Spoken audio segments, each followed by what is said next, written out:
Bonjour à tous. Sommes-nous retournés à l'âge des cavernes? Mais peut-être ne l'avons-nous jamais quitté cet âge. Il se manifeste simplement sous une autre forme. Il suffit de regarder autour de soi. La plupart de nos contemporains sont absents. Les oreilles coincées dans une machine, les yeux dans le vague. Ils parlent, mais à qui? En tous les cas, pas à ceux qu'ils croisent. Une caverne, quoi. Disons, une bulle. Que ce soit en ville ou à la campagne, des individus marchent, mais on voit bien qu'ils sont complètement absents. Ils ne voient rien, n'entendent rien, ne captent rien de ce qui se passe autour d'eux. Ailleurs, absents, indifférents, alors qu'il y a tant à voir et à entendre autour de soi. Dans une bulle, ne s'intéressant qu'à l'ailleurs, comme si l'ici et maintenant était négligeable, inintéressant. Ils creusent leur propre caverne qui devient une tombe d'où, un jour, ils voudront sortir, mais ce sera trop tard. Nous sommes à l'époque des cavernes, le zèle éclate pour la réussite individuelle. Il y a eu tellement de zèle pour l'idole individuelle que cela s'est retourné contre l'individu. Le bonheur individuel, une bonne image de soi, la réussite personnelle, le salut pour soi, tout cela a été cultivé à l'extrême et continue de plus belle, d'où l'expression « je fais ce que je veux », jusqu'à ce que la désolation fasse hurler les hommes brûlant d'amour pour eux-mêmes. Je suis seul, j'ai fait éclater mon zèle pour le Dieu que je suis devenu. Chacun va son chemin alors que l'homme, Adam, ne peut pas vivre seul. Dans sa structure, il est fait de tout ce qui l'entoure et il en a la responsabilité. La pluie ne peut pas tomber s'il n'y a pas d'homme pour cultiver la terre. Sans lui, rien ne peut pousser et surtout, rien de bon ne peut arriver. Pourtant, des paroles tonnent. Sache que je suis l'Éternel. Sache que l'homme ne vit pas de pain seulement. Sache que tu devras rendre compte. Sache, regarde, écoute. N'écoute pas la sottise, recherche de tout cœur la sagesse. Il y a des mots qui font vivre et des mots qui font mourir. Il faut choisir sa nourriture et le bon pain est celui qui sort de la bouche de Dieu. Ce pain se trouve dans la maison d'Israël et nous sommes invités à sa table. Nous ne pouvons entendre cette invitation qu'en étant attentifs à tout ce qui nous entoure, à être des opportunistes au bon sens du terme, voir le hasard qui croise notre route. Et ça, c'est impossible en étant absent d'ici et maintenant. Dans les Proverbes, il est dit « La sagesse prêche dans la rue, sur les voies publiques, elle élève la voix. Elle appelle à elle au milieu des bruyants carrefours, à l'entrée des portes. En pleine ville, elle fait entendre ses discours. Jusqu'à quand, niais, aimerez-vous la sottise? Et vous, persifleurs, aurez-vous du goût pour la moquerie? Jusqu'à quand, insensés, haïrez-vous le savoir? Allons à la table de la sagesse, les oreilles libres, les yeux attentifs et la bouche close. Présent, je suis là, dans la rue, parmi mes congénères, je les vois, leur parle, les écoute.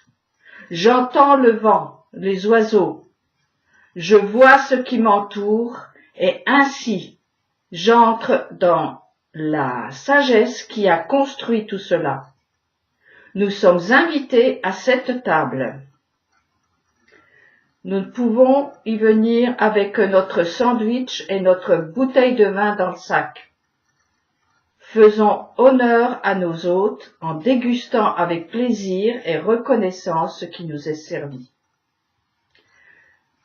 Ce sont ces mets-là dont l'homme a besoin d'abord, pour guérir de ses blessures et par là redevenir l'Adam de la création, prêt à marcher dans les voies de l'Éternel. Le livre des Proverbes nous livre ceci. La sagesse s'est bâtie une maison. Elle en a sculpté les 7 colonnes. Elle a tué des animaux pour le festin, mélangé son vin et dressé la table.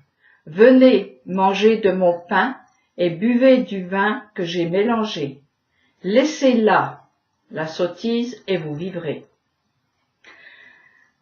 La sottise, ce sont les sandwichs et le vin que nous gardons dans nos poches pour les manger en cachette. La sottise, ce sont les enseignements erronés, ce sont les mensonges et surtout toutes les mauvaises traductions qui sont sur le marché. La sottise, c'est de s'isoler et de croire que c'est mieux ailleurs. Ce qui se passe autour de moi est inintéressant, ailleurs c'est mieux. Sottise tout cela. Le serpent a mis la femme devant un mets interdit et lui a suggéré un mensonge. C'est impossible que Dieu interdise quoi que ce soit puisque tout est bon. C'était une idée du rusé, c'était une sottise. En mangeant à la table du serpent, l'humanité s'est intoxiquée. Je dirais, l'humanité s'est shootée au mensonge. C'est devenu sa drogue qui lui donne l'illusion de vivre. Je vous invite à revenir à la table du roi. Et comportons-nous comme des princes, car nous sommes reçus comme tels, des princes et des princesses qui n'ont rien mérité, sauf d'avoir entendu l'appel. Et même cela est un don. Ignorer l'appel de la sottise, il mène à l'abattoir. Il faut choisir, se souvenir. Le psaume 23 est très connu. L'Éternel est mon berger, etc. Mais devrait être lu et relu lorsque l'on choisit la vie, et pas devant les tombeaux. Là, pour le défunt, c'est trop tard. 10 paroles ont tout créé, l'homme compris. Il a fallu 10 autres pour faire de ce terreux un roi. Il faut choisir. Aucun compromis n'est possible. Ou la nourriture est saine, et nous pouvons espérer guérir, ou elle est toxique, et nous nous enfoncerons dans la mort. Les paroles qui construisent un roi ont été révélées et proposées à toutes les nations. Seuls quelques fous les ont acceptées. Certainement parce qu'ils n'avaient pas grand-chose à perdre, sortant d'un long esclavage. Mais par leur fidélité, ils sont en passe de devenir les modèles des autres nations. Les interdits et les ordres que les Hébreux ont acceptés s'opposent au tout. Ce sont les bons poids et les bonnes mesures pour que cela soit bon. Dieu a mis des limites à la création, des séparations. Il l'a ainsi protégé du chaos et de la destruction. L'homme se protège de la barbarie s'il se met à la table de la sagesse et se nourrit de ses mets. Mais où est la sagesse? Le sage répond. Voici la sagesse qui appelle, la raison qui élève la voix. Sur la cime des hauteurs qui bordent la route, au croisement des chemins, elle s'est postée, dans les voisinages des portes qui conduisent dans la cité, à l'entrée des avenues, elle fait retentir ses apostrophes. Mortels, c'est vous que j'appelle. Fils de l'homme, c'est à vous que s'adresse ma voix. Niais, sachez le prix de la réflexion. Sots, sachez le prix de l'intelligence. Ceci dit, enlevez vos écouteurs, quittez les écrans, laissez les téléphones et demandez d'entendre, de voir. Soyez à l'affût de la sagesse et précipitez-vous à répondre à son appel. La sagesse prêche dans la rue. Sur les voies publiques, elle élève la voix. Elle appelle à elle au milieu des bruyants carrefours, à l'entrée des portes. En pleine ville, elle fait entendre ses discours. Bien sûr, il ne s'agit pas de la sagesse des philosophes qui aiment beaucoup s'entendre parler. Il s'agit de la sagesse qui a tissé tout ce qui nous entoure. Pour cela, il faut pouvoir dire « Je suis là ». L'homme ne peut pas vivre dans l'infini, s'isoler dans son monde, ses yeux, ses oreilles, sa bouche absentes de ce qui l'entoure. C'est comme s'il mangeait à la table de la sottise. Rien voir, rien entendre, rien dire aux proches n'est pas le signe de la sagesse biblique, car elle ne respire pas la joie de vivre. Elle est triste, ce qui est la marque de Caïn qui tue son frère. À Caïn, qui porte dans son nom les lettres du mot hébreu jaloux, il est dit « Domine, domine ton cœur, pourquoi es-tu chagrin? Pourquoi ton visage est-il abattu? Pourquoi t'enfermes-tu dans ta bulle? Pourquoi ignores-tu ou méprises-tu ce qui t'entoure? Pourquoi fuis-tu la réalité? En répondant à ces questions, tu sauras ce qui doit être amélioré dans ce que tu fais pour trouver ce que ton cœur désire réellement. Ce que tu fais n'est pas mal, ce n'est simplement pas au niveau dont tu es capable. Si tu t'améliores, tu pourras te relever, sinon le péché est tapis à ta porte. Il aspire à t'atteindre, mais toi, sache le dominer. Je paraphrase l'histoire. Ton frère Abel est différent de toi. Il marche au rythme de ses moutons.